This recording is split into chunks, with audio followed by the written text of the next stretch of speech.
All right, everyone. Welcome to the podcast. My name is Mark Stair, and I'm your host. And today with me, I have a special guest, Zachery Archer.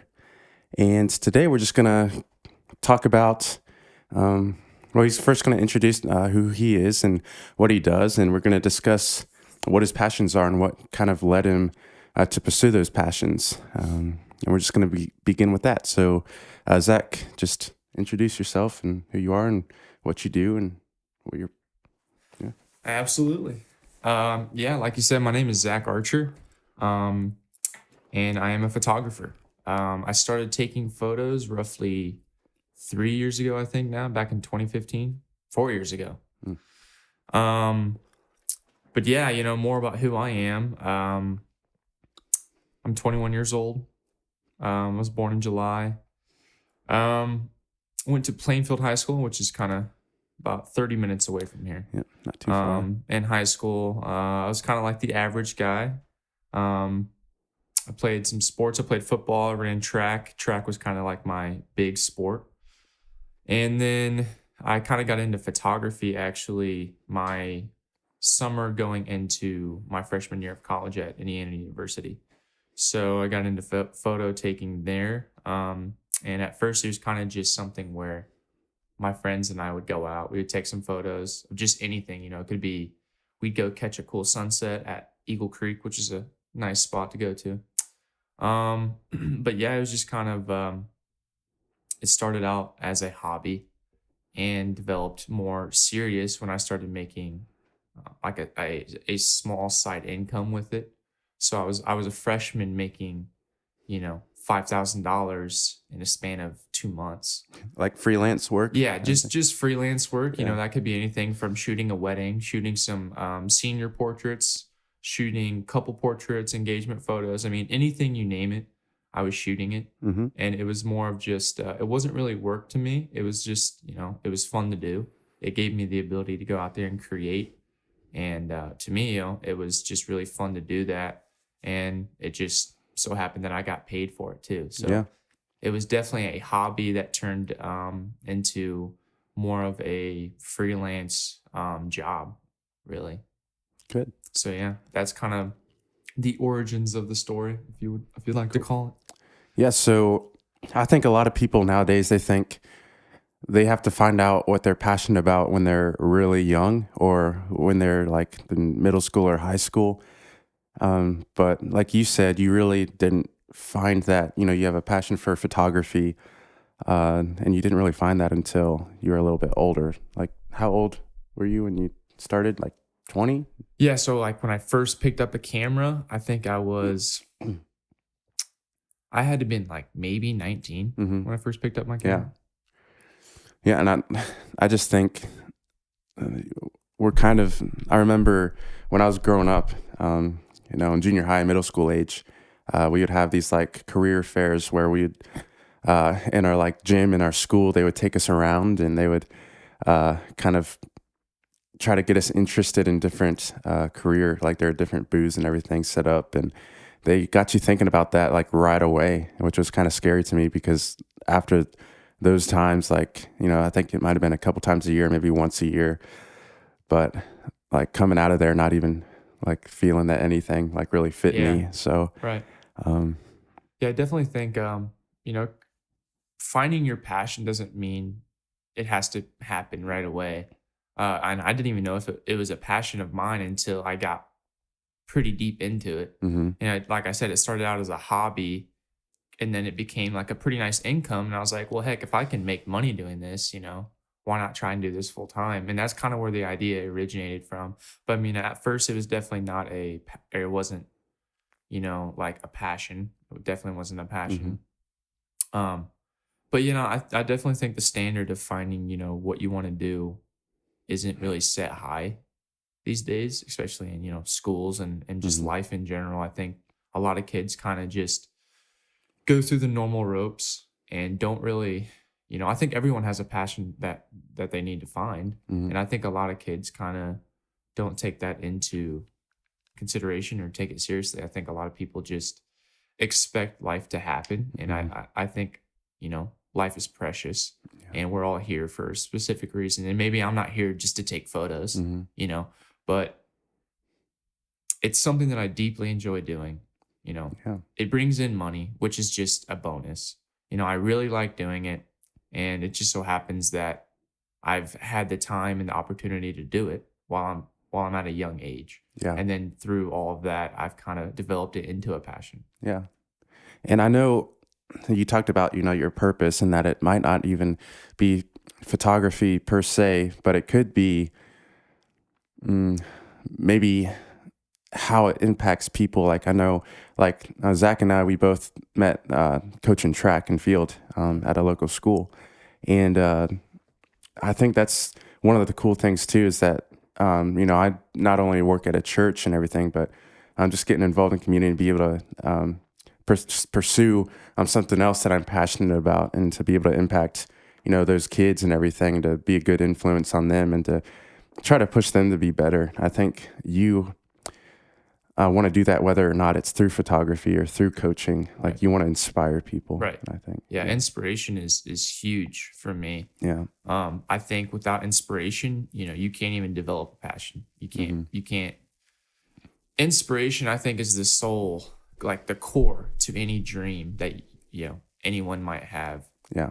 Inspiration to me means, people inspired me to do these things. And then you can also create inspiration for others.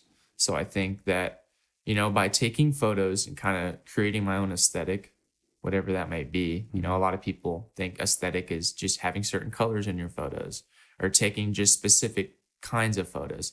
I think an aesthetic may be more of just like, how do you represent yourself in the photo? And it's got to have a piece of you in it, like any kind of art. Right.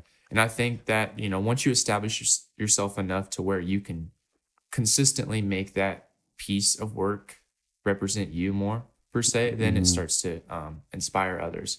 And so, I have this guy that I follow, and he's probably my biggest inspiration. And I learned a lot from him. His name is Alex Stroll. You can find him on Instagram at Alex Stroll. And he's just kind of like, if there was one person that I really wanted to be similar to, it'd be him. And not because his photos are just these epic landscapes. It's more of like everything that goes on behind it. I've watched his workshops. He has workshops. So even though I'm not in school, by the way, I'm not in school anymore. I'm 21. I dropped out after 2 years of college. And not to say that I won't go back. I'd love to go back. But for now, I'm really just focusing on developing my passion and my career in photography. But anyways, I still take classes, which you could consider being kind of like in a college setting. Yeah. But, I take classes. I spend, a lot of money on these workshops. And they're photography classes. Yeah. And they're from may even be better that way. I mean, it's just, you're kind of narrowing your focus, and you're just learning that as much as you can. So. Right. And learning from him kind of puts into perspective, what I need to do to. Does he do his own workshops? Yeah. Okay. He makes them. He's made like 5 now. Yeah. He makes a lot of money doing it. Yeah. And it's I bet. cool. It's cool to watch someone succeed in a career path. It kind of gives you hope, saying, if he did it, I can do it. Because if anyone does anything, then that means that you have the same ability. Yeah. That's the way I look at it. Yeah. So just once you find someone that can give you inspiration, just feed on it and just consistently look up to them and decide, how is it that I can take this, put it into my own work, not copy it, just like implement it in my own work, and then maybe develop this piece of work that may inspire others. Yeah.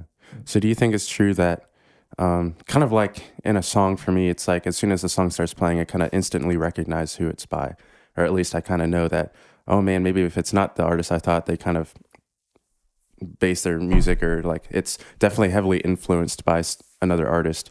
So is that like the same for photography? Like you go on Instagram, you see pictures, and you really don't know who it's by right away, but you kind of just by looking that first glance at the picture, you're like, oh, this is probably who was that? Alex Stroll, or like Peter McKinnon, or whoever took these pictures. And would you say that's true? Like, yeah, I definitely think that's where the aesthetic part comes in. Every time I get on Instagram, and I've kind of been limiting myself on that lately because, that's a whole other topic. I think Instagram is a great tool. I also think it's a negative tool in many ways. just like social media in general. I just think is like more negative than positive. Yeah. Depends on what way you look at it. Yeah. But yeah, I think every time I get on Instagram, and I have those people that I do follow, and I just am scrolling, I'm not really looking at the names. I'll come across a photo. I'm like, yeah, that's an Alex photo. And I look, yep, it's an Alex Stroll photo. And I think that's where personal branding and personal imaging comes in. Yeah. I think you have to develop that in order to become unique on a platform such as Instagram. Instagram is just vast. I mean, it's crazy. There's so many people doing it, so many people taking photos. So you need to be able to, and I'm not even at this stage yet, I don't think. And, it takes time, it takes experience. You have to be able to edit a photo, take a photo in a certain way as to when the viewer sees it, oh, that's a Zach Archer photo. That's an Alex Stroll photo. Yeah. Once you get to that point, I think then you'll start, getting that audience, becoming, more of what you want to be in that career. I mean, whatever it is. The more, you have your mark on that, the more you stand out. And yeah. Right. So, you have some of your own content put out, and I know you've done like a photo book. I don't know what the correct term is. It'd be a photo book journal is what I Photo call book it. journal. All right. So I didn't completely say something that was like way off, but yeah. So just tell us about, what things you've put out and, where you can find it. And Yeah. So I built my first, I didn't build my own website. I used squarespace.com. This is not an ad or anything. But yeah, I use squarespace.com. I'd like to be sponsored. I use Squarespace only because one, I think monthly payment was cheap. Number two, when I went to do my first website, I tried to do it through someone who would make it for me, but it just became like this complicated mess. And he made it for me. And it was his first time making a website. So we kind of agreed after he made it, it was great practice for him. I wasn't going to use it for my own website. So then I started looking and Squarespace popped up and it became just this like easy tool to make a website. It has a bunch of templates. It's just like such an easy way to get your work on there. Very nice and, nice and organized and all that stuff. So I created my first website, I think my freshman year in college. And that's when I started putting together kind of my photos in this unique fashion. So I would have a portrait page, and then I would have a landscape page. I would have a journal, which I really enjoyed doing, and I stopped doing it. I really want to bring it back. But it was more of a something you could get on there and read about and then see the photos afterwards. So it was less of just photos. It was more of like, what is actually going on. Yeah. And I really enjoyed that. But, I have a website still. Zachery Archer -photos. Yeah, and I'll put that in the description. Yeah, you'll have to get it right because a lot of people spell my name wrong. It's Zach. I saw that post on where was it? Starbucks. Yeah, they spelled your name completely wrong. Like it's Zachery, not Zackary. Anyways, but yeah, I've got just basically a portfolio on my website. Yeah. I also got the photo book journal that you talked about. I released that earlier this year, and I was happy with the way it turned out, but I definitely think the next one needs a lot more work. Yeah. And I think that's just common. The first time you do something, it's not gonna be perfect, and that's okay. Yeah, that experience that you get, and you need to start somewhere. Right. So. And yeah, I created that journal. Did pretty well with it. I wasn't expecting to go, become a millionaire off of one journal. Yeah. And really, the money wasn't the sole purpose I did it. I really wanted. I created this journal for the sole purpose of getting my work into people's hands, because going back to Instagram, how, it's kind of negative. I think a lot of people today, especially photographers, I know this is kind of a huge topic. We're kind of narrowing it down to photographers and career and everything. But, for photographers, I think Instagram becomes this place where it's just a dump of your work and then it just dies away. So you post a photo, gets, likes, comments, then what happens? Just kind of goes into your feed. Not, it's just a double tap like, and how far does that go? For me, I don't care about likes. It doesn't gain me anything. You know what I mean? Hopefully a few of those people in there actually look at the photo. They're like, oh man, this is a nice edit. The colors are nice. It's well balanced. But the odds of that happening across, percent wise, probably 10% do that, Yeah. half the time just people just scroll through, and that's just society, photographs are kind of getting less on the scale of importance recently, just because everyone's doing it. Right. And like I said, Instagram, for that reason of just people are doing it mostly for Instagram, I think. And that's why I had to kind of limit myself, because I asked myself, if Instagram wasn't around, if Twitter, Snapchat, all this stuff wasn't around, would you still be doing it? And, obviously I said yes. Yeah. But that's kind of contradicting, because once I stopped posting on Instagram, I found that I was taking photos less. So recently, I've stepped away from Instagram, and I asked myself, if you're going to create, how are you going to create for yourself and not just for this platform like a lot of people do?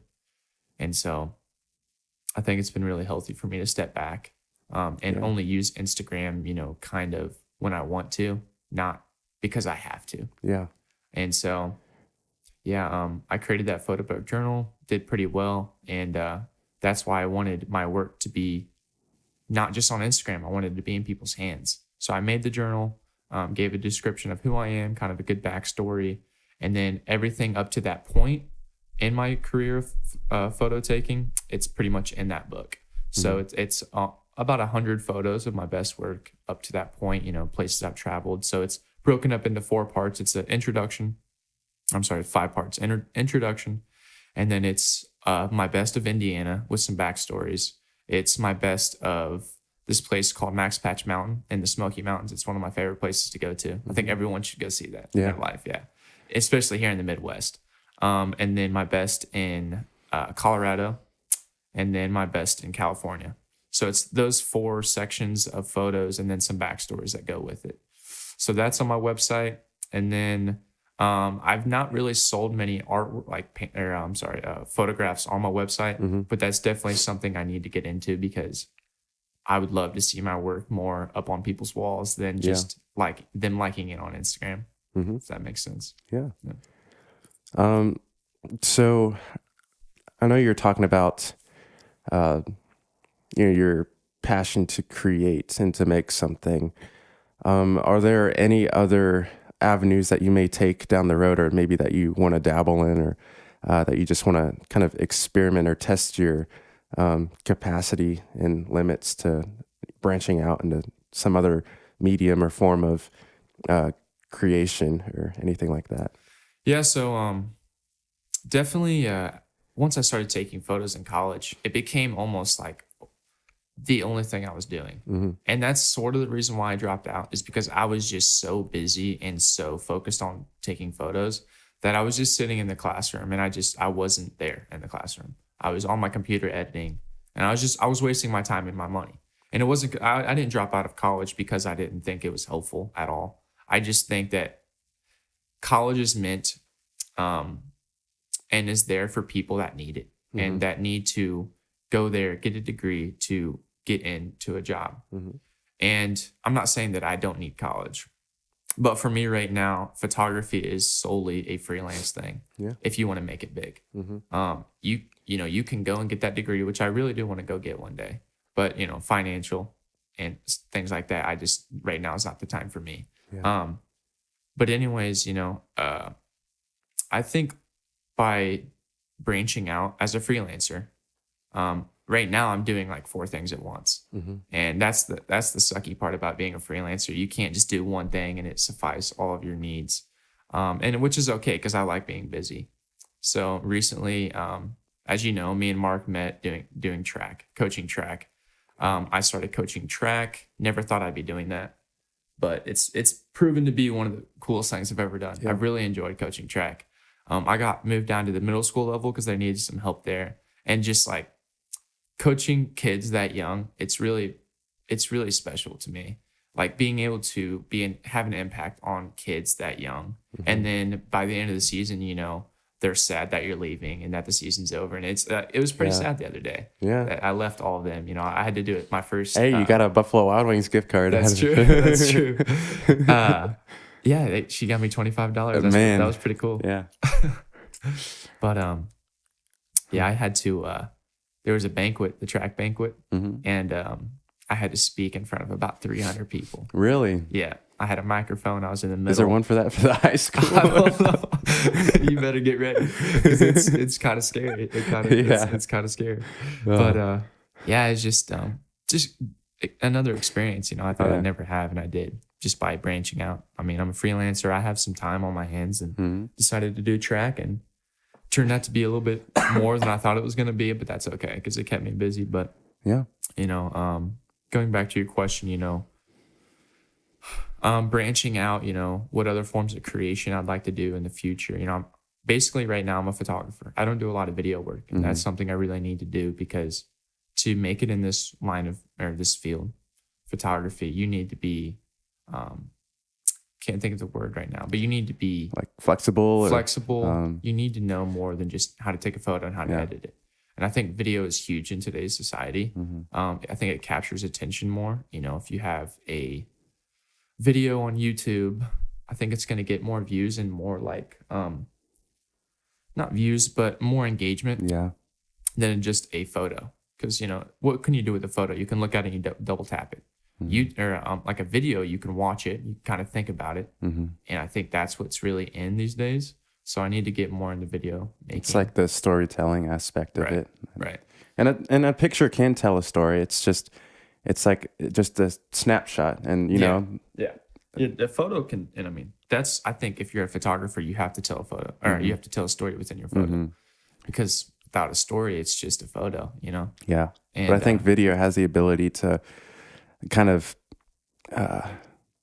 expand that story, like to tell a full story. It's like the difference between like a movie and like a TV series. Like in TV series, it's more elongated, it's spread out. You get to engage, deeper. You get more backstory and everything like that. Just more detail. And with the movies, it's what we find with like from reading a book to a movie. It's just trying to cram all that in like 1.5 hour, 2 hour time frame. Right.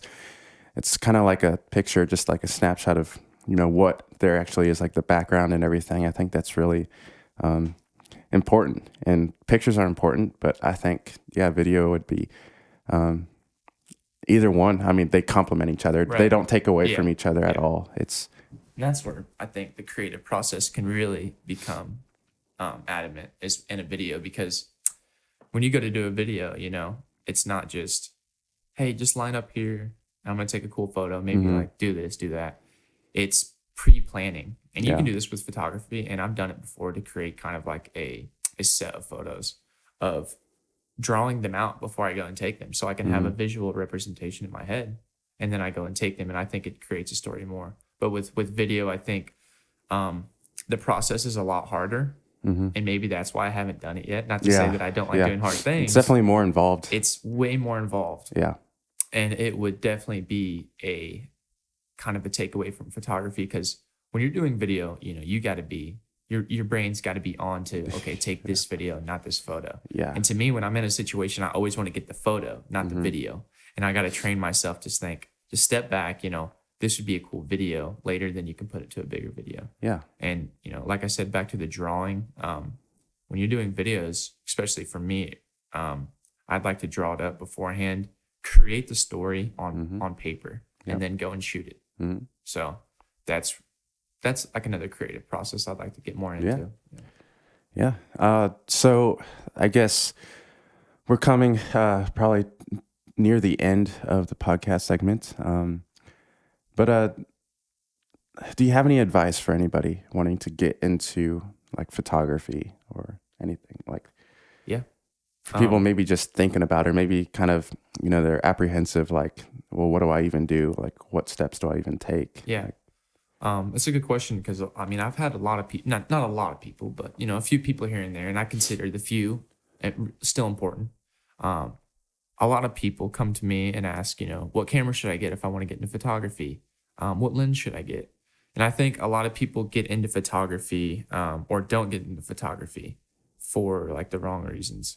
So my advice to people would be, if you want to start taking photos, you got to start taking photos. Yeah. Don't think about it. Don't just say, okay, well, I got to get this camera first. No, you got an iPhone probably. Just go take some photos. Go with a friend, go with, girlfriend, loved one, whatever. go to some cool place that you want to take photos of and just try it out. Yeah. And see if you like it. And then maybe, bring it back to your house, edit it a little bit, see if you like editing. And then, post it on social media or whatever. I think like there's more steps than just taking a photo in photography. It's taking the photo, getting a good angle, getting the settings right if you're shooting manual. Also, there is editing. Editing is kind of part two. How do you edit? Editing is pretty tough. Yeah. Very tough, especially if you want to get really deep into an image. I think how good you are editing, it sets you apart from the rest. Like, with editing, I think you can create that aesthetic that we were talking about earlier. Yeah. But yeah, my advice is this.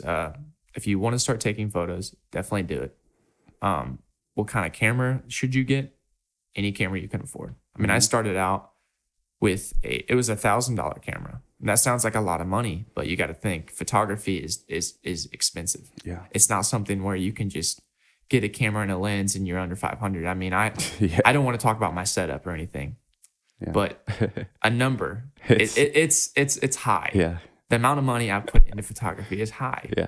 And you put in what you want to get out quality wise. Now, I'm not saying that my camera can do something yours can't, but it can do it a little bit better settings wise. It can capture a photo more crisp, have more information to the photo. But yeah, just if you want to take photos, just, find someone that inspires you. That's what I did. And kind of see how they do it, kind of start implementing that into your own creative process. Yeah. And then maybe get a camera, get a lens, and then there's a 10,000 hour rule of anything, and it still applies to photography. If you want to be good at taking photos, you got to do it over and over and over again. Yeah. And I've actually been really interested in after track. We teach kids, right? We're mostly teaching kids how to do something, and I've found like pleasure in that. I love doing that. I love taking my knowledge and giving it back. And so pretty soon I'm actually going to be doing my first it'll be an in-person workshop for photography. I kind of just want to talk about that for a second.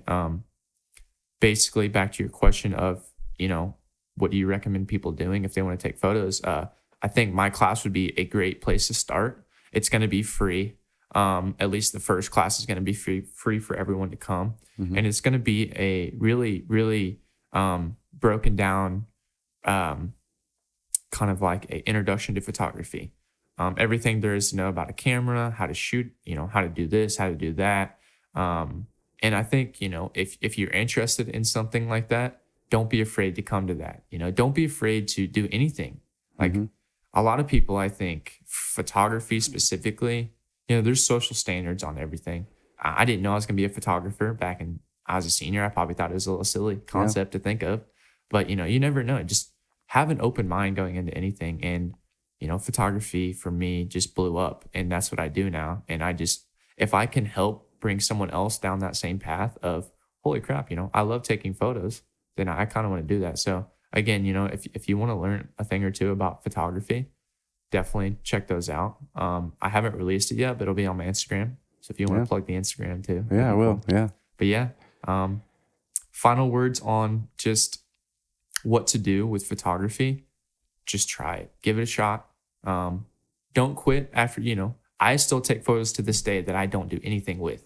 You'll never get to a point as a photographer where every photo is one that you're going to save, edit, post, or share. It's never going to be like that. So, failure is going to happen. So just, embrace it. Embrace failure, keep going. Yeah. And just don't let other people kind of determine what you want to do, because if I would have done that, I wouldn't be sitting here right now. I wouldn't be doing photography. I wouldn't have coached track, any of that. So just kind of live the life you kind of want to live. And I think you'll find out who you are by doing that. Awesome. Yeah. All right. Well, I think we're going to end it right here. I hope you all enjoyed this, and I hope you took something away from this. And that's the whole point of these podcasts, is I just want to, have you all just kind of listen to what is being said and to possibly take away key points and to be inspired and to learn and just grow as a person. And I think the world will be all the better for it. That's all I want. That's the main thing that I want from this podcast. And I want to thank Zach for being here today. I'm sure we'll probably maybe do some more podcasts and talk about some different topics. Right. So you guys will have a lot of that to look forward to. Yeah. Well, thank you very much. I appreciate it. I had a good time today. Awesome.